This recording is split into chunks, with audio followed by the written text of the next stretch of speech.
All right, John, this just in, the Yanks are pretty good. And the Halos are not. We're going to recap yesterday's game, and then we're going to discuss what the heck is the problem.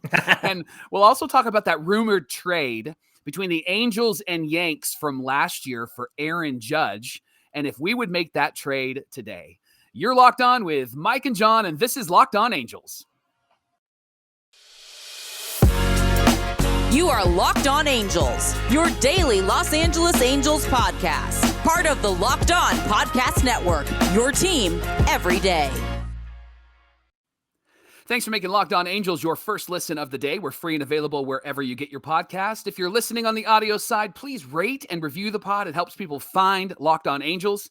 And if you're watching on the video side, you can subscribe and click the bell to be notified every time a new episode drops. And today's episode is brought to you by BlueNile.com. Make the most of every moment with sparkling jewelry from BlueNile.com. And Locked On Angels listeners get $50 off a $500 purchase. Just use the code LOCKEDON at checkout. What's going on, everybody? Thank you for joining us for this edition of Locked On Angels. You got the Frisch Brothers, a.k.a. the Super Halo Bros with you. My name is John, and that's my brother Mike. And my name is Depressed Mike, and that's my brother John. Well, if you're depressed, then I'm hopeless. Man, it's been frustrating, hasn't it? Mike, if it's not one thing, then it's something else with this team. If it's a bad start from our starting pitcher, it's that. The offense won't show up when the pitcher is actually good. And then if the starting pitching and the offense is good, the bullpen blows it late in the game. So if it's not one thing, it's another with this team right now. And I think that games like we saw last night, right? We lost 9-1. Games like last night, they're going to happen. But it feels more frustrating because we have this losing streak and we've lost games that we should have won. Like we should have won that Sunday game, right? Yep. And there are other games that we should have won because we were leading in those games. Yep. And so that's what's frustrating. So if this was a part of the season and maybe we had lost like 2 in a row, or maybe we were 3 in a row, I think we would still have a bit of hope, right? We wouldn't be as frustrated, but last night was just like the exclamation point at the end of this entire weekend series. And now we start this one with the Yanks, and frustrated is the best word I can come up with right now. Yeah. I mean, we didn't know what kind of Thor we were going to get on the mound. I mentioned in yesterday's episode, I liked the matchup. I thought running Syndergaard out there, I know it's his turn in the lineup or the rotation. I thought that was a great matchup for us, and did not expect him to have another Texas breakdown like he did against the Rangers 2 weeks ago, because last week he was phenomenal. So I'm not sure what happened. This was his line last night. 2 2/3 innings, 7 hits, 5 earned runs, 1 walk. And this was the kicker. He only had 1 swing and miss the entire game, it wasn't very long. It was 2 2/3, but of all the pitches he threw, he had 1 swing and miss. So Joe Maddon goes to the bullpen, and here I am thinking, oh, great. He's already ready to burn through the bullpen, and the road trip is just getting started. However, he brought in Kenny Rosenberg, who just got called up from AAA. Kenny. That guy, Kenny. 5 innings, 5 hits, 4 runs, 5 Ks. Yeah. And look, he already came into a situation that felt unwinnable anyway. And for a while, he kept it close, right? And I understand it ended up being 9-1. But there was a good stretch there where the Angels had the chance to score some runs and come back and perhaps kind of turn the tide of this game. Maybe Kenny wouldn't have been in there as long as if they had taken the lead, or at least tied it up or came within striking distance. But he did well for what it was. It was a get us through kind of game. But on that note, the offense was quiet, wasn't it? It was terrible because, Ward, who we talked about yesterday, really talked him up yesterday. He goes 0 for 4 last night. And then Ohtani 1 for 4, had a home run taken away. And Gubiza kept saying that was kind of like the momentum shift in the game. Felt like that was in the first inning, right? The very second batter, it looks like it's going to be a home run, and Judge leaps up and gets that and helps being 6'10" out there. He's like 6'7" or something, but he's huge. Yeah, he's huge. Yeah. And then Trout 0 for 4. Here's the thing that I just hate is they left 8 runners on base. They were 1 for 8 with runners in scoring position. We were eating dinner last night with a family, and my son came out and he was like, oh man, it's at that point, I think it was 7-1. Right. and so Gavin says to me, oh, they have a couple of runners on. And I said, Gav, this is what you call a tease. Now, a tease is having you believe that they're actually going to come back. But watch what happens in this inning. And they just fell apart in that inning. And you could tell all of the momentum was not on their side. No. All of the energy was not on their side. I did watch Joe Maddon's post-game interview, and he did make a really good point. He was talking about Noah Syndergaard, and Syndergaard said that there is going to be 2 steps forward and 1 step back, coming back from not pitching for 2 years after surgery, right? Sure. And so we've seen that in the last 3 starts. He had a really bad start in Texas, then his next start was good, and then this one was bad. And so I think that what we're seeing is him getting used to being a regular starting pitcher. The problem is we're in the midst of a losing streak, and it feels harder and heavier, I think. And so I appreciated Maddon's comments. And yes, we want to give some grace there to Noah Syndergaard, but he was not the mighty Thor. He was Fat Thor in the game last night. But where's the Thor from the beginning of the season, right? Where's the guy who came out his first game and delivered, and then he delivered pretty steadily through the next few games? It really seems like that Texas start really messed him up. Yeah. And I know he bounced back last week, but here we are again when he has been pretty consistent since the beginning of the season. So I'm not sure what's happening and what's going on there. Well, Gubas has said this on the TV side, and then Madden actually affirmed it in the post-game interview. He said that Thor was not finishing his pitches. So where Madden sits, he says, I can see when a pitcher is actually on his game, I can see him finishing his pitch. I can tell that it's a good pitch coming out of the hand and where it lands. And so he said in this game, he was not finishing his pitches, which means he wasn't coming all the way through and completing his rotation. So it's a mechanic thing. It seems like it's a mechanic thing. Trying to get back to his mechanics and what works. But isn't that a conversation you have in the dugout between the first and the second? You would think. Hey Thor, you're not following through on your pitches. Okay, coach. Is it not that simple? I don't know why they haven't hired you. That's brilliant, John. There you go.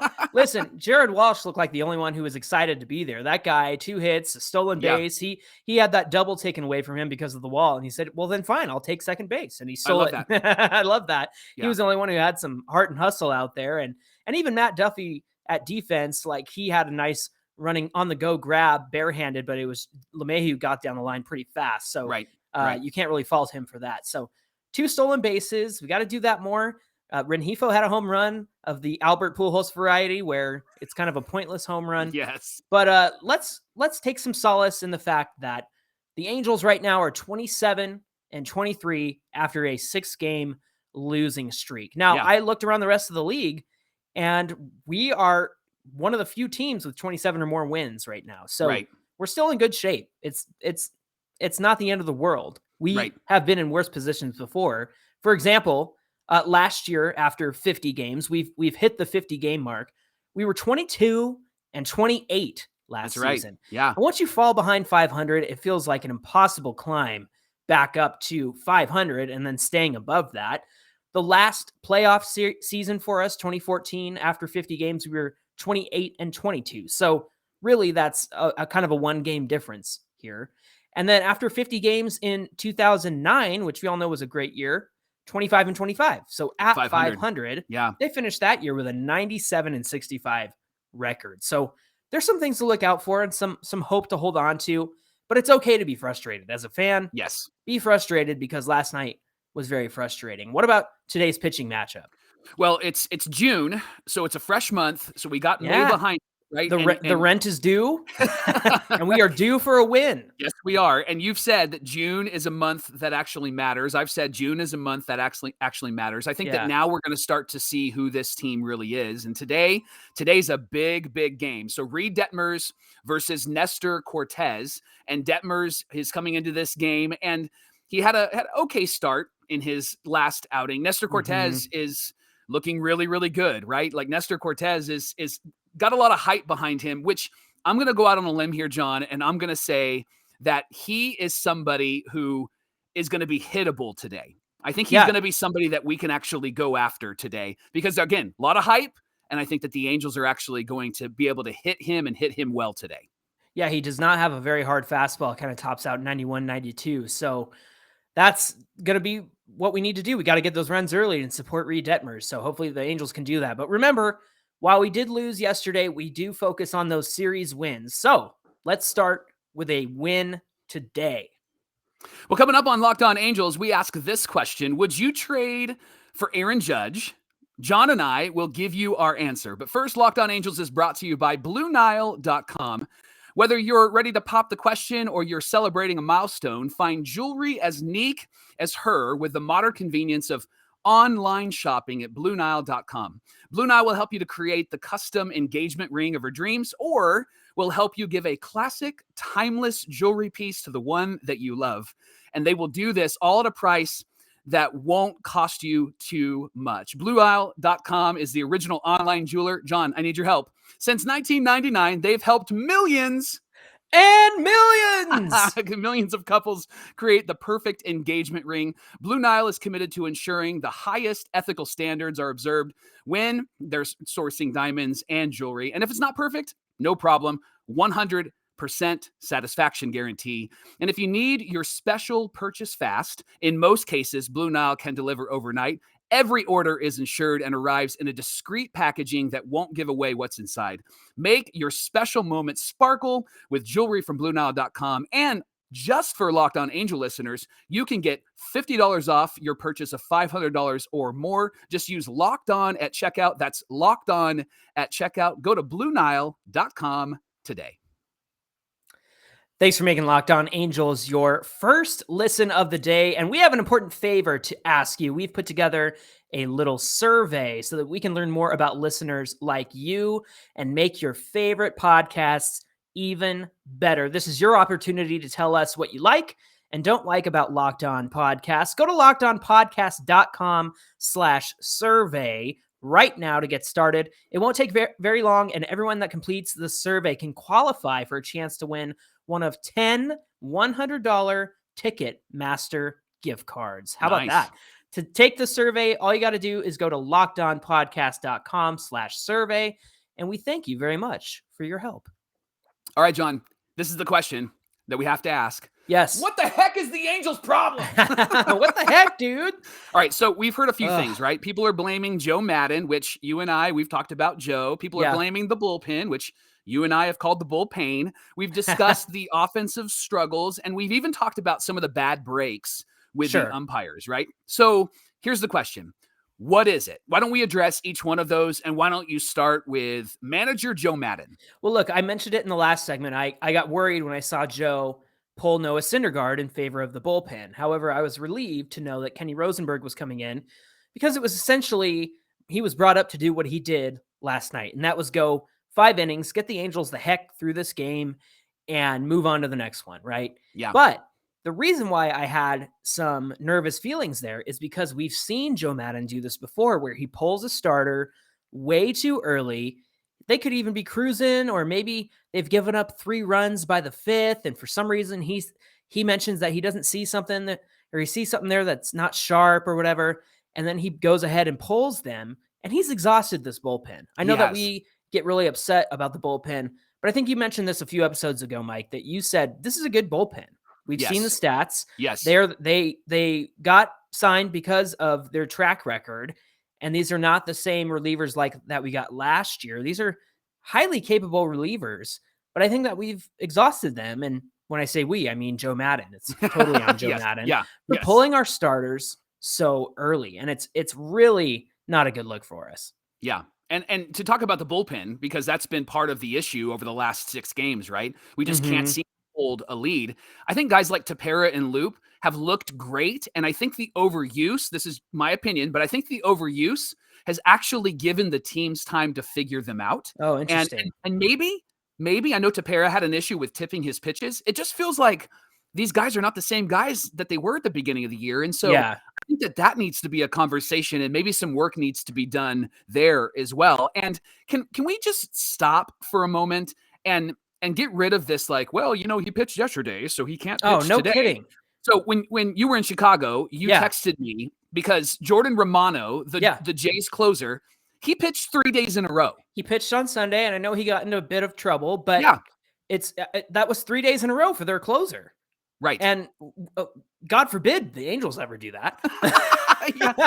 And that's so frustrating, right? Because, hey, he threw 17 pitches the day before. It doesn't matter. These are professional baseball players. Right. Bring them in the game and let's figure this out. And the fact that we have to figure out our bullpen and bring this guy up and send this guy down. I get that there has been some overuse, and that goes back to Joe Maddon. But right. I think these guys have to come out, and they have to come out and pitch well. And with Aaron Loop and Ryan Tepera, we gotta give them an opportunity to be successful. And I think we've got to work on some of those quirkiness that maybe people have figured out. But more importantly, we got to stop going, well, we can't use them tonight because they pitched last night. No, that's why they're on our team. That's right? why they're there. That's why they get paid the big bucks. And they got paid big bucks. They really did. Look, talking about the other side of the coin, the offense, man. Yeah. What happened to this offense? Because it seems so streaky. We have a game like Sunday where they're blowing up the field with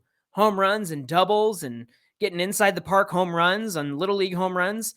And then we have a game like Tuesday against Jordan Montgomery, right, and can't buy a hit. I mean, right. Like I said, Rengifo gets his useless home run. I mean, it's not useless, but it was the only thing we had, and it was way late in the game. I mean, we're not starting to rally with a solo shot, but that's neither here nor there. What I am suggesting, though, is that the team get back to the kind of offense that they were playing at the beginning of this season, and that was productive ground outs that are scoring RBIs or getting the runner over or sacrifice flies. They had Tyler Wade in the lineup way more than they're having him in there now, and that guy's fast, and he creates, we say it all the time, chaos on the base paths. Let the guy put down a bunt, let him run, let him steal, and let Velasquez steal. We saw Jared Walsh steal because he was like, all right, I'm going to do something for this team tonight because nobody else is doing anything. And it just goes to show that the kind of offense that we had at the beginning of the season is very different than what we're doing now. I feel like we're swinging for the fences too much, not playing smart ball in terms of hitting to the opposite field. That was another thing. Jared Walsh had a wide open gap in left field, and what did he do? He poked one through the gap. over the second or third baseline. So he knew what he was doing, and I think we need to see more of that. And again, we got to get back to that frustrating for the pitcher kind of offense where you have traffic on the base paths, you take walks, you steal bags, you play small ball, and you make your outs productive. And so far, it seems like whenever we do score, it's a solo shot. It's never a big knockout punch. Yeah. And then there's been the bad breaks, right? We've seen the strike zone get expanded and expanded and expanded. But I think that you and I have been very clear about this. And I think all Angel fans have been clear about this. You got to overcome that. You got to figure it out, boys. You can't stand there and be upset if you're going to strike out looking. You can't do that anymore. The umpire last night at the Yankee game had a very low strike zone. I don't know if you noticed that, but everything below the zone was a strike. Everything above the zone, I should say at the top of the zone, was a ball. And Kenny kind of took advantage of that. His last out that he got was a strikeout, and it was back-to-back strikes below the zone, but he got the calls.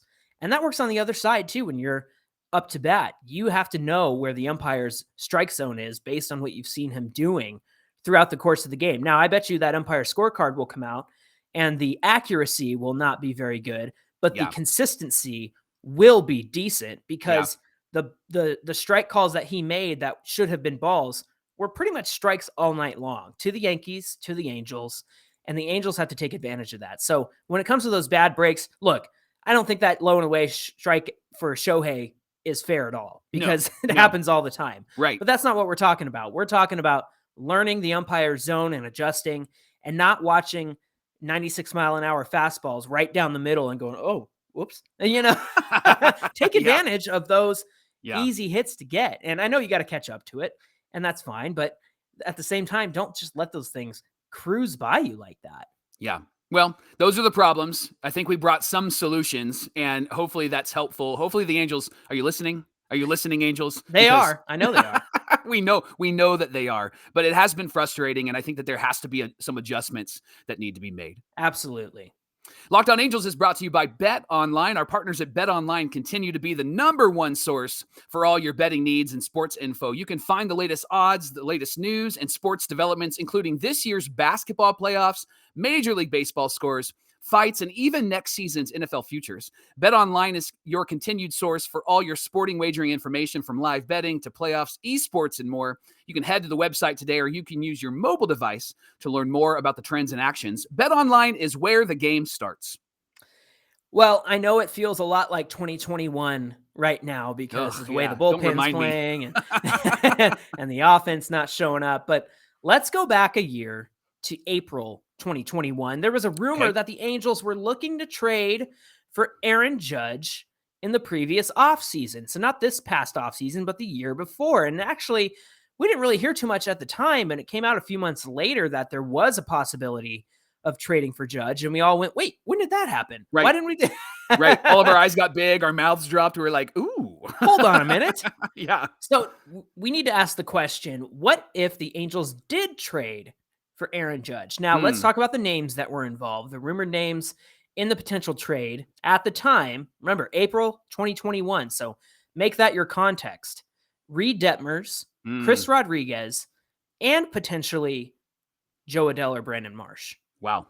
So there's a lot to ask in terms of trading for Aaron Judge. Now, let's start with this question, Mike. Would you have made this trade before this season, 2022, with those players? Man, okay. I'm thinking through where our mindset was at. Taylor Ward was not Taylor Ward yet, right? Right. Justin Upton was still with the team. Yeah, Upton was still there. That's true. I think I would lean in the direction of not doing, and the reason why I would lean in that direction is because of the arms included in that. Because I know that Reed, he pitched a little bit last year, and we saw Chris Rodriguez, and then he's now hurt.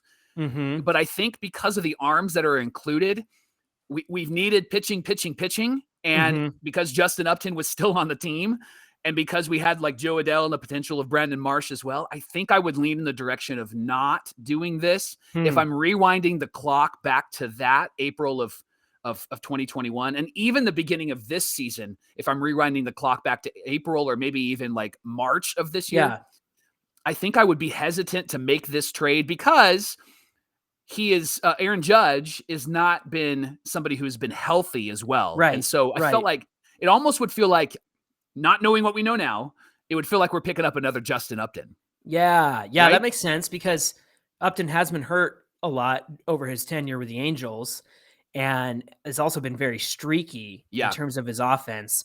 Now, if I had to ask this question, would I make it before this season with those players?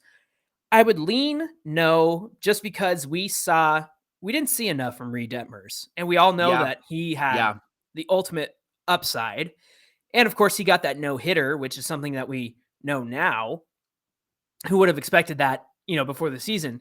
But I think that just goes to show that there's a long way to go with Reed Detmers and the kind of pitcher that he can be. And I think he's got ace stuff. You've said it before. He's been your boy since he got called up, and even before that. Yeah. And he's got ace potential. And I think that that's important to keep in mind. So I would have hated to see him go, especially to the Yanks. Yes. Now, on the other hand, I know that we made a push for Marsh and Adell to start this season in the outfield with Trout, and then Taylor Ward had a spot.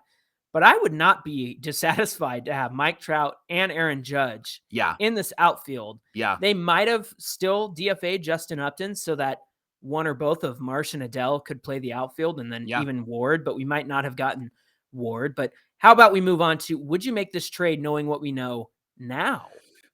I'm going to be consistent here. I think our offense has proven to be a really strong offense when everybody's healthy and everybody's in there. And so I'm going to say no again. Okay. And I think because we don't need another bat when our offense is clicking on all cylinders, and we don't need another big contract guy because I feel like that would handcuff us for the next few years. And don't get me wrong, I am with you 100%. Having Trout in the outfield with Aaron Judge, and Artie likes that.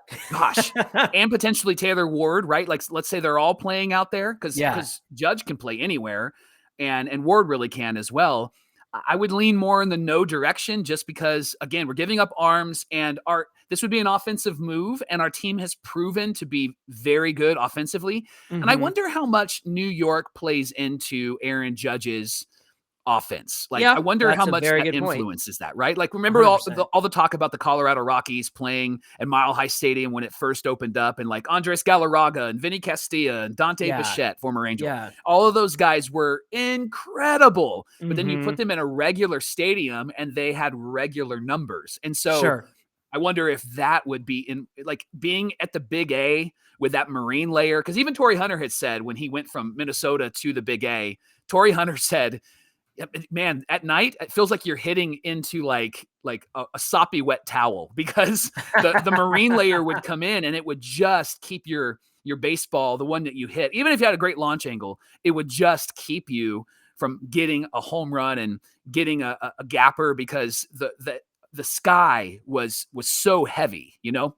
You know what's a good stat for that? My favorite stat, weighted runs created plus. Ooh, go for it. What do you got? Want to know why it's a good stat? Because it's league and park adjusted. So this is that's right. A level playing field for every single player. So as of right now in 2022, Aaron Judge has a 192 weighted runs created plus, meaning that he creates 92 more runs than the average player. Wow. And tonight, though, or I should say last night, he has a negative 16. So he had a negative 16 WRC plus from yesterday's game. But again, that number, WRC plus, is a good indicator of the kind of person somebody is outside of their park. And so far in 2022, he's had really great numbers. So he's been pretty good. Pretty good, right? Yeah. You know who else is pretty good is our friend Paul Francis Sullivan. You can call him Sully. He could be your second listen because you've made Locked On Angels your first listen. And his podcast is great. Locked On MLB Podcast. He hosts it and he brings his unique perspective on major leagues past and present. And it's free and it's available wherever you get your podcasts. If you want to get in on the conversation with us, be sure to join us over on Twitter at Locked On Angels. Of course, you can reach Mike and I directly at Super Halo Bros on both Twitter and Instagram. Mike, what do we have on deck for tomorrow's episode? All right. Have you ever noticed that when some players struggle, it frustrates the fans? Okay. And then when other players struggle, the fans are like, they'll snap out of it. Oh, okay. Right. Yeah. So you may wonder, like, why is that? Well, John and I know why. And we're going to tell you why tomorrow on Locked On Angels. All right. I got to get ready for that conversation. All right. Until tomorrow's episode, my name is John, and that's my brother, Mike. And my name is Mike, and that's my brother, John. And we'll see you right here back tomorrow on Locked On Angels. Thank you so much for joining us.